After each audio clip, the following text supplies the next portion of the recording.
Hello and welcome to day 23 of our journey to read the Bible every day for 1 year in chronological order. Today we are going to read Genesis 32 to 34. Genesis 32. Jacob calls the place of his vision Mahanaim. And Jacob went on his way, and the angels of God met him. And when Jacob saw them, he said, "This is God's host." And he called the name of the place Mahanaim. Jacob's message to Esau. And Jacob sent messengers before him to Esau his brother unto the land of Seir, the country of Edom. And he commanded them, saying, Thus shall ye speak unto my lord Esau. Thy servant Jacob saith thus, I have sojourned with Laban, and stayed there until now. And I have oxen and asses, flocks and menservants and womenservants. And I have sent to tell my lord, that I may find grace in thy sight. And the messengers returned to Jacob, saying, We came to thy brother Esau, and also he cometh to meet thee, and 400 men with him. Then Jacob was greatly afraid and distressed, and he divided the people that was with him, and the flocks and herds and the camels, into 2 bands, and said, If Esau come to the one company and smite it, then the other company which is left shall escape. Jacob prays for deliverance. And Jacob said, O God of my father Abraham, and God of my father Isaac, the Lord which saidst unto me, Return unto thy country and to thy kindred, and I will deal well with thee. I am not worthy of the least of all the mercies and of all the truth which thou hast shewed unto thy servant. For with my staff I passed over this Jordan, and now I am become 2 hands. Deliver me, I pray thee, from the hand of my brother, from the hand of Esau, for I fear him, lest he will come and smite me, and the mother with the children. And thou saidst, I will surely do thee good, and make thy seed as the sand of the sea, which cannot be numbered for multitude. Jacob sends a present to Esau. And he lodged there that same night, and took of that which came to his hand a present for Esau his brother, 200 she-goats, and 20 he-goats, 200 ewes, and 20 rams, 30 milk camels with their colts, 40 kine, and 10 bulls, 20 she-asses, and 10 foals. And he delivered them into the hand of his servants. Every drove by themselves, and said unto his servants, Pass over before me, and put a space betwixt drove and drove. And he commanded the foremost, saying, When Esau my brother meeteth thee, and asketh thee, saying, Whose art thou? And whither goest thou? And whose are these before thee? Then thou shalt say, They be thy servant Jacob's. It is a present sent unto my lord Esau. And behold, also he is behind us.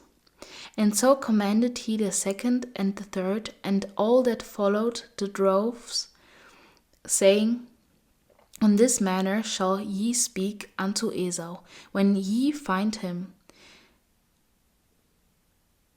And say ye moreover, Behold, thy servant Jacob is behind us, for he said, I will appease him with the present that goeth before me, and afterward I will will appease. Wait, where am I? I will see his face. Peradventure he will accept of me. So went the present over before him, and himself lodged that night in the company. And he rose up the night and took his 2 wives and his 2 women servants and his 11 sons and passed over the ford Jabbok. And he took them and sent them over the brook and sent over that he had. Jacob's name is changed to Israel. And Jacob was left alone, and there wrestled a man with him until the breaking of the day. And when he saw that he prevailed not against him, he touched the hollow of his thigh, and the hollow of Jacob's thigh was out of joint, as he wrestled with him.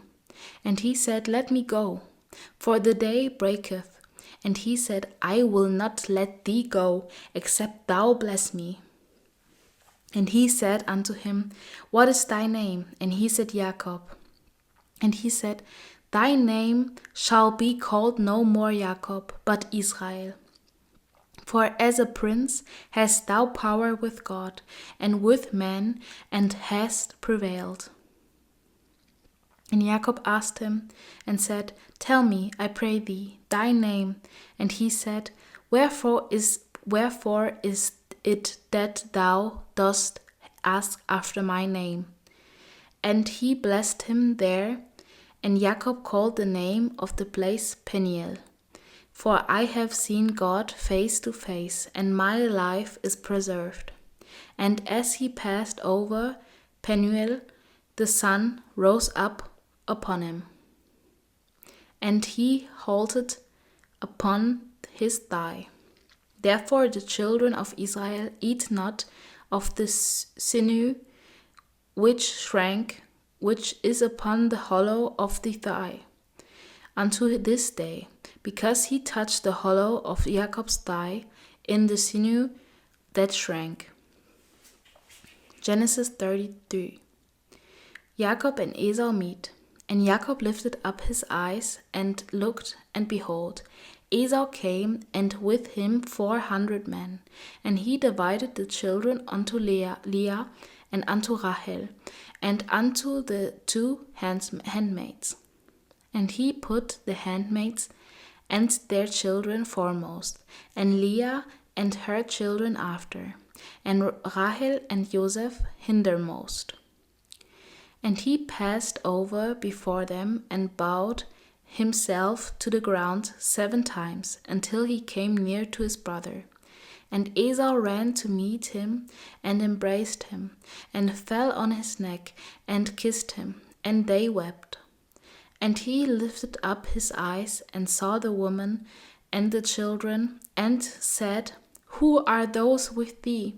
And he said, The children which God hath graciously given thy servant. Then the handmaidens came near, they and their children, and they bowed themselves. And Leah also with her children came near, and bowed themselves. And after came Joseph near, and Rachel, and they bowed themselves. And he said, What meanest thou by all this drove which I met? And he said, These are to find grace in the sight of my Lord. And Esau said, I have enough, my brother.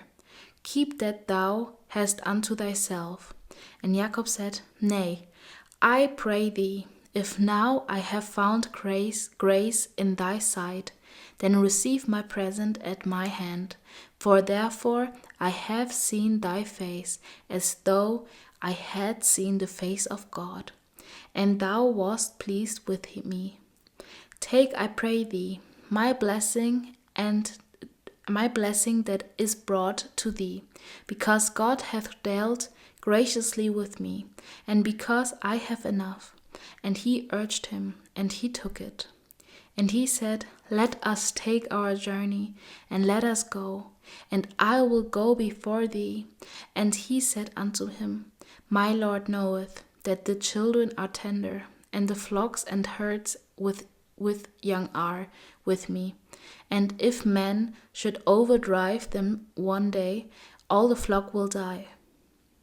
Let my Lord, I pray thee, pass over before his servant, and I will lead on softly, according as the cattle that goeth before me, and the children be able to endure, until I come unto my Lord, unto Seir. And Esau said, Let me now leave with thee some of the folk that are with me. And he said, What needeth it? Let me find grace in the sight of my Lord.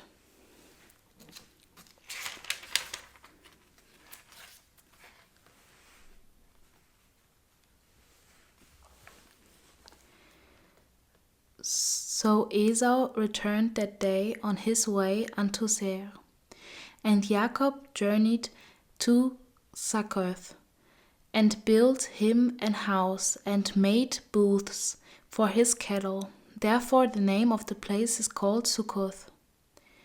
And Jacob came to Shalem, a city of Shechem, which is in the land of Canaan, when he came from Padan Aram, and pitched his tent before the city.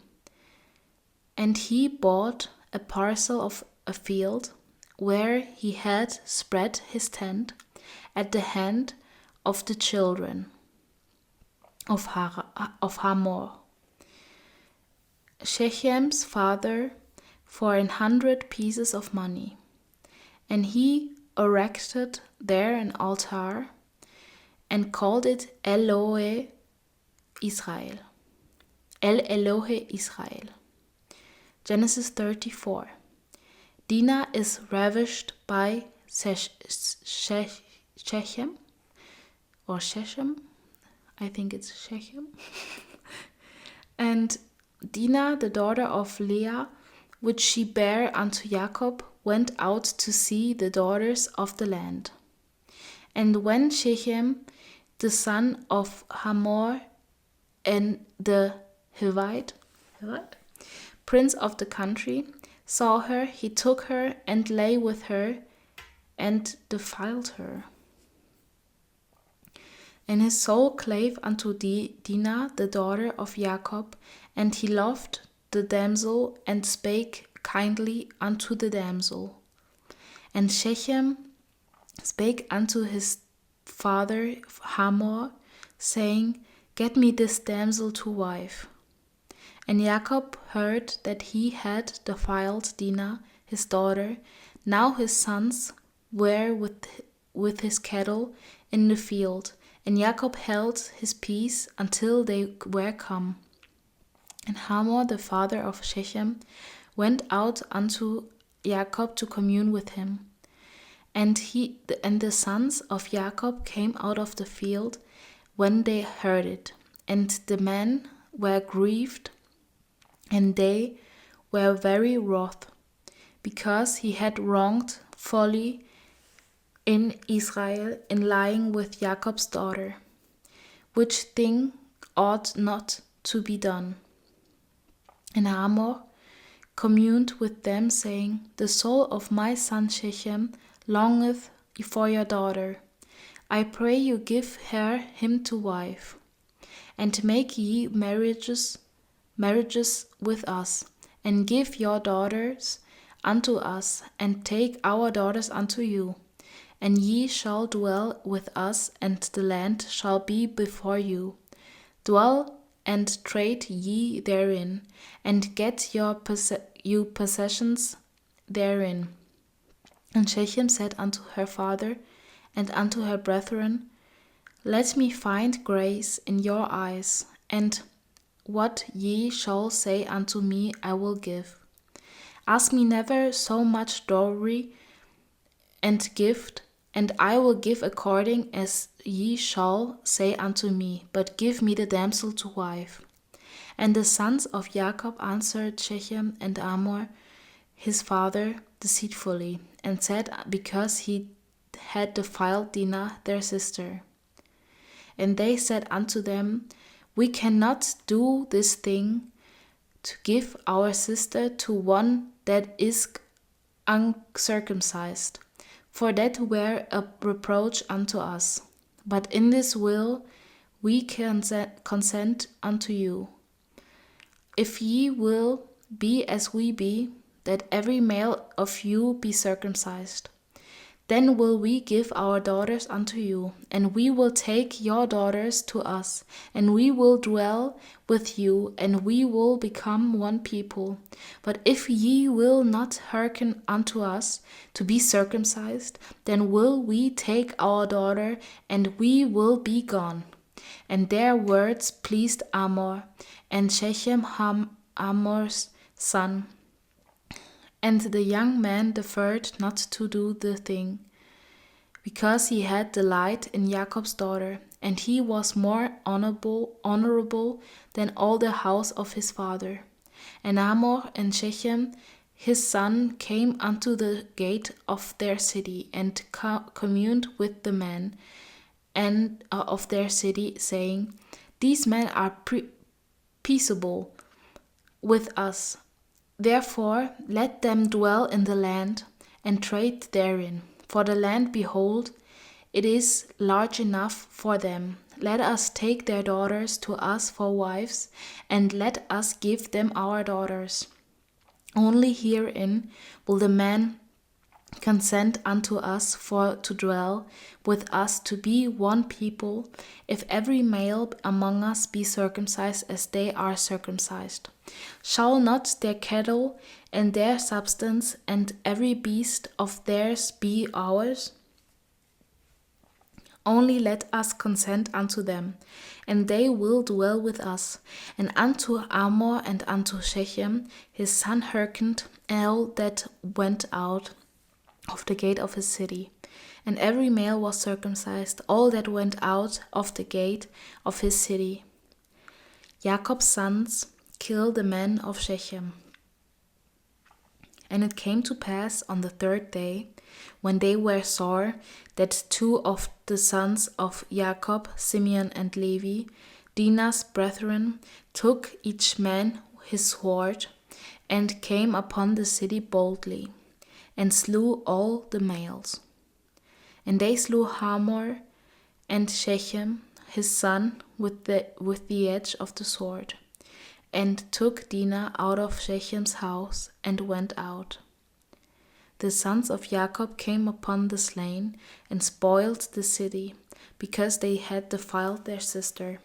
They took their sheep, and their oxen, and their asses, and that which was in the city, and that which was in the field, and all their wealth, and all their little ones, and their wives took they captive, and spoiled even all that was in the house. And Jacob said to Simeon and Levi, Ye have troubled me to make me to stink among the inhabitants of the land, among the Canaanites and the Perizzites. And I, being few in number, they shall gather themselves together against me, and slay me, and I shall be destroyed, I and my house. And they said, Should he deal with our sister as with an harlot? So this was Genesis 32 to 34. Well, the last one was heavy, if I can say it like that.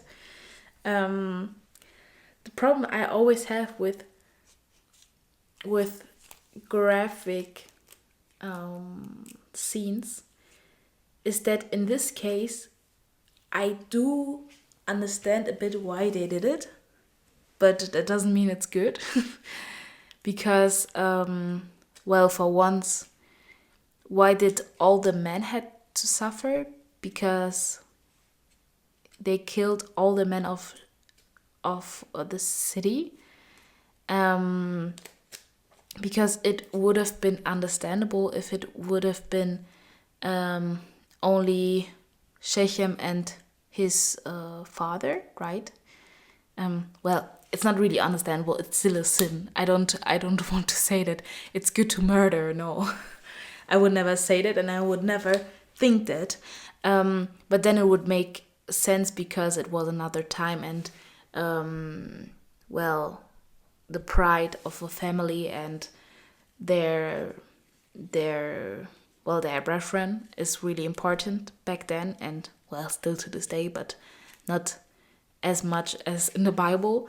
So in the historic context, I do understand it a bit, but not that they really killed all of the men in the city, because then it would be like something God would have done, right? It's not something men should do. And it was a bit much, I think, to kill all the men, but because they said that all of them are dirty then, because Shechem was dirty. But yeah, it's a bit hard to comprehend, but again, it's the historic context, and it's another time, and it's the Bible, right? So I don't really know what to put next to it, because it was a lot.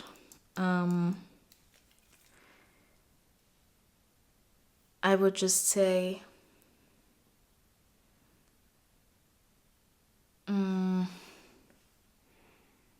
no, I can't write anything next to it because I don't really know what to put there, except that they shouldn't have killed all the men, but they shouldn't have killed at all. I know what I have to write. Now I know. I have to write that. I don't know. Shechem.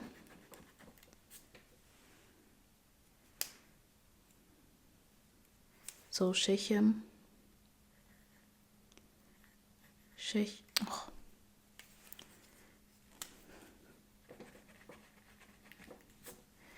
Shechem sinned. Shechem sinned. But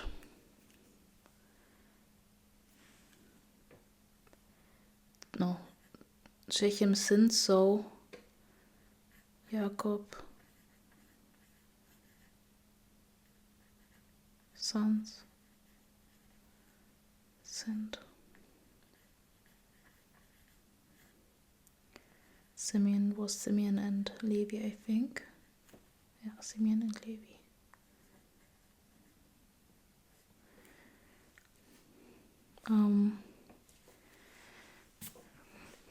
That the two of the sons of Jacob, Simeon and Levi, Dinah's brethren, took each man his sword. Okay,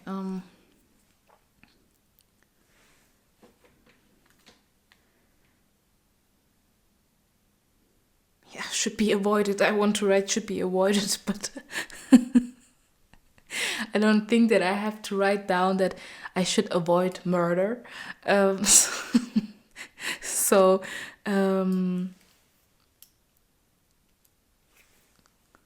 do not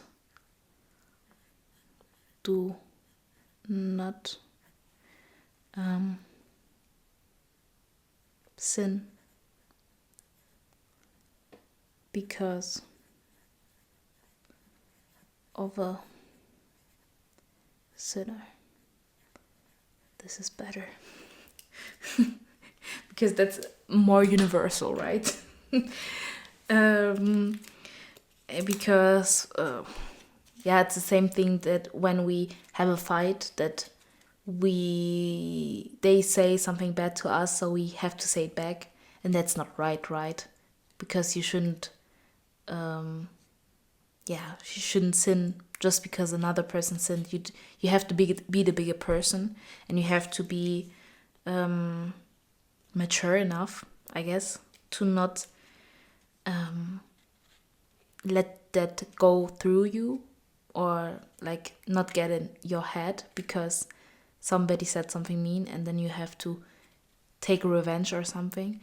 even though in this case it's really a heavy topic because Shechem essentially raped Dinah and said that it's okay because he loves her or he thinks she's beautiful or whatever he thinks is the excuse for him to do it. And that he wanted to take her as a wife. Well, you already sinned, so why take her as your wife? Because that's what really was disgusting for me, was that something that he said here, with his soul. I think the father of him said it. Here. And Hamor communed with them, saying, the soul of my son Shechem longeth for your daughter. I pray you give him to wife. Longeth for your daughter, his soul. First of all, I don't think that he has a soul. Is it even possible? I don't know, but that sounds like something like, I don't know, when someone would say to me, my soul longs for you, or something like that. My soul longeth for you. I would think that's the most beautiful, romantic thing you could say to someone who you love, because it's your soul, it's not the physical component of you, it's your soul, it's the very thing that is making you. And you say that my soul is longing for you, so which means that it's a more spiritual level of love, I would say. And when somebody would say that to me, I would think that it's beautiful. And here it's just a thing that is disgusting, because his soul is not longing for somebody to be raped, but somebody to be loved. I don't know if what I am saying makes sense. But I just found it disgusting, because it's something so beautiful that the father said here about his son and Dinah, but it's really not the reality. And I don't even know if the father knows that it's not really like that. I don't know. But so it was a bit of a heavy topic again for me. I'm just going to put also a color next to it. Which color? Well, maybe the society color, right? Because I don't really have another one that would match here. Yeah. So I'm going to put this one here.